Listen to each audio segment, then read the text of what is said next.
बहुत बुरी तरह फंस गए यति नरसिंहानंद सरस्वती। इस बार सुप्रीम कोर्ट से नोटिस जारी किया गया है यति नरसिंहानंद सरस्वती को। आप सोच रहे होंगे कि सुप्रीम कोर्ट से यति नरसिंहानंद सरस्वती को किस चीज का नोटिस जारी किया गया है। आपको आज इस खबर में पूरी डिटेल देने वाले हैं कि आखिर यति नरसिंहानंद सरस्वती ने क्या किया है कि जिसके बाद सुप्रीम कोर्ट से यति नरसिंहानंद सरस्वती को नोटिस जारी किया गया है। खबर में आखिर तक हमारे साथ बने रहिएगा। अगर आप चैनल पर नए हैं तो चैनल को सब्सक्राइब जरूर करें। हमारी हर खबर की पहली नोटिफिकेशन के लिए बेल आइकन जरूर दबाएं। दरअसल सुप्रीम कोर्ट ने यति नरसिंहानंद सरस्वती को एक नोटिस जारी किया है। यह नोटिस किस संदर्भ में है यह आपको सबसे पहले बता देता हूं। सुप्रीम कोर्ट से जो नोटिस जारी किया गया है वो यति नरसिंहानंद सरस्वती को सुप्रीम कोर्ट की फजीहत यानी सुप्रीम कोर्ट की अवमानना का नोटिस है। यह नोटिस कोई हल्का फुल्का नोटिस नहीं है।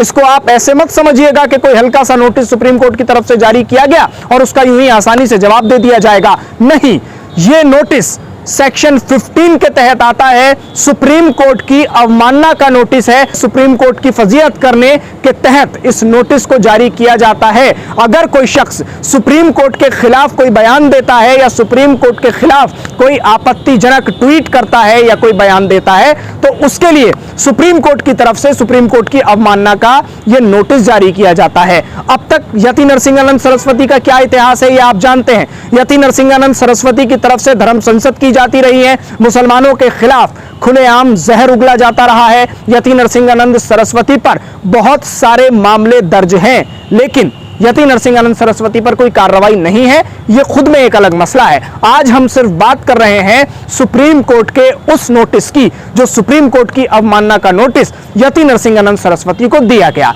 आइए जरा सा इसके बैकग्राउंड में चलते हैं कि सुप्रीम कोर्ट ने यह नोटिस क्यों जारी किया। याद करिए 14 जनवरी 2022 का दिन, जब यति नरसिंहानंद सरस्वती ने एक इंटरव्यू के दौरान यह कहा था कि जो लोग सुप्रीम कोर्ट पर और देश के संविधान पर भरोसा करते हैं वो लोग कुत्ते की मौत मरेंगे। ये लफ्ज मैं यहां कहना नहीं चाहता था, लेकिन इस वक्त खबरों में और हर तरफ चर्चा का जो विषय है वो यही लफ्ज हैं जो सुप्रीम कोर्ट के लिए और देश के संविधान के लिए यति नरसिंहानंद सरस्वती ने कहे थे। इससे पहले यति नरसिंहानंद सरस्वती ने इसी इंटरव्यू में यह कहा है कि हमें देश के संविधान और सुप्रीम कोर्ट पर कोई भरोसा नहीं है। उसके आगे बढ़कर यति नरसिंहानंद सरस्वती ने फिर ये बातें कही।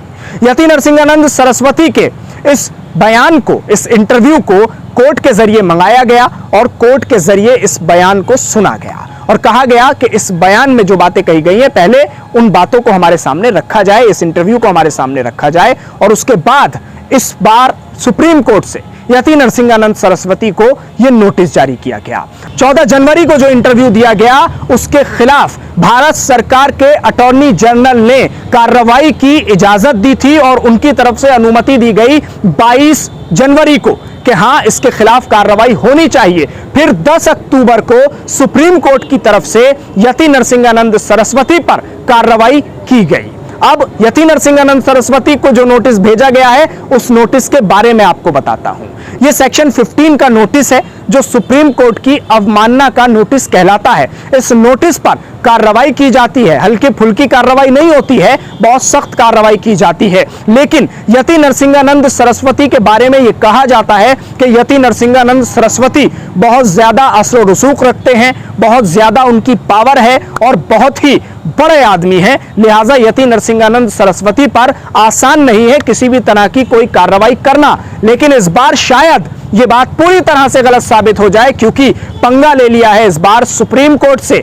इस बार मामला मुसलमानों का नहीं है, इस बार मामला है सुप्रीम कोर्ट का। देश की सबसे बड़ी न्यायालय का मामला है। देश की सबसे बड़ी न्यायालय के खिलाफ जबान खोली है, देश के संविधान के खिलाफ जबान खोली है। तो इस बार शायद यति नरसिंहानंद सरस्वती इतने बुरे फंस जाएं कि उनको खुद भी अंदाजा ना हो कि आखिर उन्होंने क्या कह दिया है। तो आपको थोड़ा सा बैकग्राउंड समझाता हूं, इतिहास समझाता हूं कि यति नरसिंहानंद सरस्वती ने अब तक क्या क्या काम किए हैं।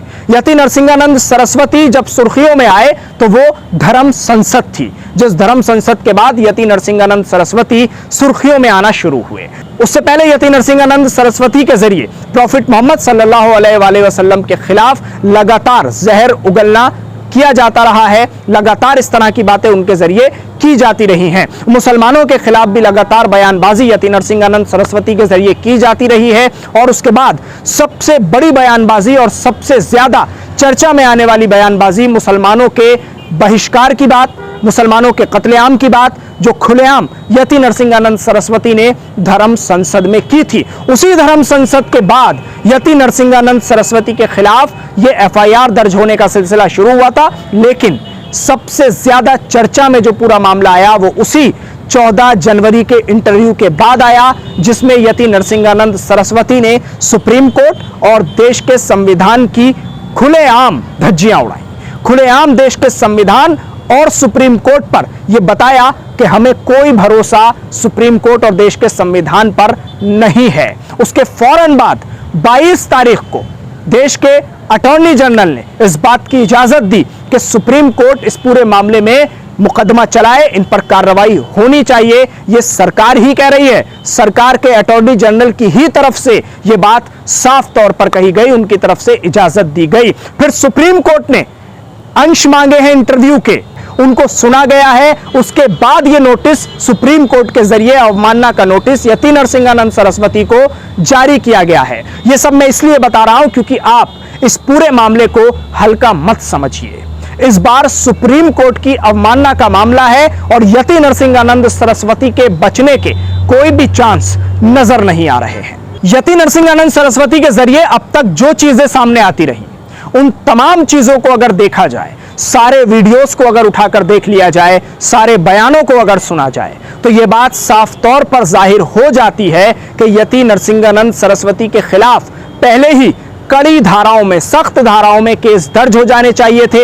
एनएसए और यूएपीए के कानून के तहत उनके ऊपर कार्रवाई होनी चाहिए थी, लेकिन ऐसा नहीं हुआ। इसी की सबसे बड़ी ये वजह है कि यति नरसिंहानंद सरस्वती के ऊपर कोई भी कार्रवाई ना होना, पुलिस का, प्रशासन का उनके ऊपर सख्त न पड़ना आज यहां तक पहुंच गया कि यति नरसिंहानंद सरस्वती का हौसला इतना बुलंद हो गया कि उन्होंने खुद को कानून, अदालत, देश का संविधान, सुप्रीम कोर्ट सबसे ऊपर समझा और उन्हें तो यह लगा कि अब मैं बेताज बादशाह हूं, जो चाहूंगा बोलूंगा, मेरे ऊपर कोई कार्रवाई नहीं हो सकती। तो अब आपको क्या लगता है, सुप्रीम कोर्ट ने जो अवमानना का नोटिस जारी किया है, इस नोटिस के बाद यति नरसिंहानंद सरस्वती के ऊपर क्या कार्रवाई होनी चाहिए? आप कमेंट्स के जरिए हमें जरूर बताएं कि नरसिंहानंद सरस्वती का जो ये गुनाह है, जो देश का संविधान और देश के सुप्रीम कोर्ट को खुलेआम चैलेंज कर रहा है और खुलेआम देश के संविधान के खिलाफ बोला गया, खुलेआम सुप्रीम कोर्ट की अवमानना की गई, इस अवमानना के नोटिस के बाद अब आप हमें यह बताइए इस वीडियो के जरिए कि आपको क्या लगता है, सुप्रीम कोर्ट क्या कार्रवाई यति नरसिंहानंद सरस्वती पर कर सकता है और आप क्या चाहते हैं कि सुप्रीम कोर्ट की अवमानना, देश की अवमानना, देश के संविधान की अवमानना करने वाले यति नरसिंहानंद सरस्वती के खिलाफ क्या कार्रवाई हमारे सुप्रीम कोर्ट को करनी चाहिए? शुक्रिया हमारे साथ इस खबर पर जुड़ने के लिए। खबर कैसी लगी जरूर बताएं, वीडियो को ज्यादा से ज्यादा शेयर करें, चैनल को सब्सक्राइब जरूर करें।